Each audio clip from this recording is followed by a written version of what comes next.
미아리, 서울 북부에서 가장 유명하고 번화한 유흥가로 오랫동안 한국 수도 서울의 놀이 장소로 여겨져 왔습니다. 이곳은 주로 한국 남성들을 위한 곳으로 외국인은 질병이나 관리 문제 등 다양한 이유로 출입이 금지되어 있습니다. 여러 주모들이 외국 손님을 거절하는 이유는 번거로움을 피하기 위함입니다. 만약 매춘 도중에 문제가 발생하면 고객은 경찰과의 문제를 해결해야 합니다. 미아리는 한국 남성들을 위한 독점적인 휴식처가 되었습니다. 이곳에는 많은 미성년자들이 일하고 있으며 이들은 종종 까다로운 노인들을 상대하며 짧은 시간 동안 빠른 서비스를 제공합니다. 32세의 총은 3년 전 성매매 산업에 발을 들여놓았고 태국에서 매춘 경험도 있습니다. 총은 이미 여러 번 이 업계를 떠나고 싶었지만 경제적인 이유로 계속해서 일하고 있습니다. 엄마가 아프셔서 병원비를 낼 방법이 없었어요. 라고 총은 말합니다. 그녀는 하루에 13시간씩 일하며 6일을 일하고 있습니다.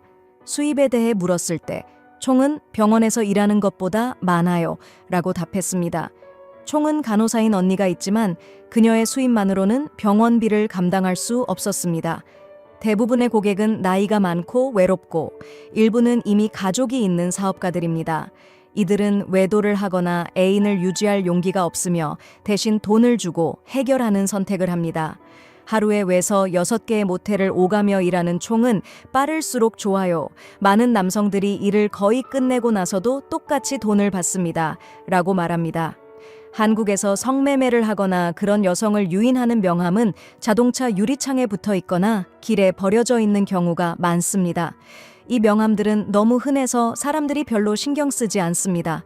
청량리 588은 서울 시민들에게 잘 알려져 있는 곳으로 60년 넘게 서울의 대표적인 유흥가 중 하나였습니다. 서울 시내 북쪽의 미아리와 동쪽의 천호동과 함께 청량리 588은 서울의 주요 성매매 지역 중 하나였습니다. 하지만 서울시는 이 지역을 재개발하기로 결정하고 상업 복합 건물과 고층 아파트를 짓기로 했습니다. 이로 인해 청량리 588은 이제 남은 시간 동안만 존재할 것입니다. 이미 대부분의 매춘업소는 문을 닫았고 몇몇만 남아 여전히 서비스를 제공하고 있습니다. 성매매 산업은 여전히 존재하며 한국에서는 이 산업이 법의 제재에도 불구하고 계속해서 운영되고 있습니다. 이 문제는 일본의 성인 영화 산업만큼 외국인들에게 강한 인상을 주고 있습니다. 1980년대 청량리 588은 한때 1000명이 넘는 여성들이 일하는 곳이었습니다. 40세의 김정민은 여전히 서울의 청량리 지역에서 성매매를 하고 있습니다. 그녀는 고객에게 서비스를 제공한 뒤 받은 돈이 2만 원에서 3만 원에 불과하다는 것에 대해 자주 불만을 토로하지만 그보다 더 큰 문제는 경찰의 대처와 태도였습니다. 김정민은 성매매를 합법적으로 인정받고 싶다고 말합니다. 우리 업종이 도둑질보다 나쁘지 않죠. 그녀는 법적으로 성매매가 합법적인 직업으로 인정받을 수 있기를 바랍니다. 한국에서 성매매는 불법입니다. 성매매에 참여한 여성과 고객, 그리고 업소 주인 모두 벌금을 부과받거나 최대 1년의 징역형에 처해질 수 있습니다. 그러나 법적 규제에도 불구하고 성매매 활동은 여전히 계속되고 있습니다. 2012년 14명의 성매매 여성들이 화재로 사망한 사건은 한국 정부가 성매매 산업에 대해 강력한 단속을 하도록 만들었습니다. 2004년부터 성매매 금지법이 시행되었고 경찰은 성매매를 단속하려는 노력을 기울였으나 이 산업은 여전히 존재하며 매춘 여성들은 계속해서 고통을 겪고 있습니다. 2012년 북부 지역에서 유명했던 행복의 천국들, 예를 들어 하이퐁의 도선과 남딘의 꾸원람은 여름에 외국의 새롭고 흥미로운 것을 찾는 이들에게 더 이상 최고의 선택지가 아닌 것 같았습니다. 대신 많은 사람들은 꽝린성 하롱시 바이짜이으로 향하여 새로운 감각을 찾으려고 했습니다. 단순히 호기심 때문이며 무엇보다도 도선이나 꾸엇람보다 저렴한 가격 때문이었습니다. 신규 관광객으로서 하롱에 도착한 저는 한 친구와 함께 바닷가를 거닐며 세계의 새로운 불빛을 감상했습니다. 북부에서 가장 유명한 이 해안 도시의 성매매에 대해 들은 바 있었지만 하롱에서 성매매 여성을 찾는 것이 이렇게 쉽고 심지어 직접 초대까지 받을 줄은 상상도 못했습니다. 호텔을 나서자마자 몇 명의 오토바이 기사가 다가와 저렴한 가격으로 휴식을 제공한다고 말했습니다.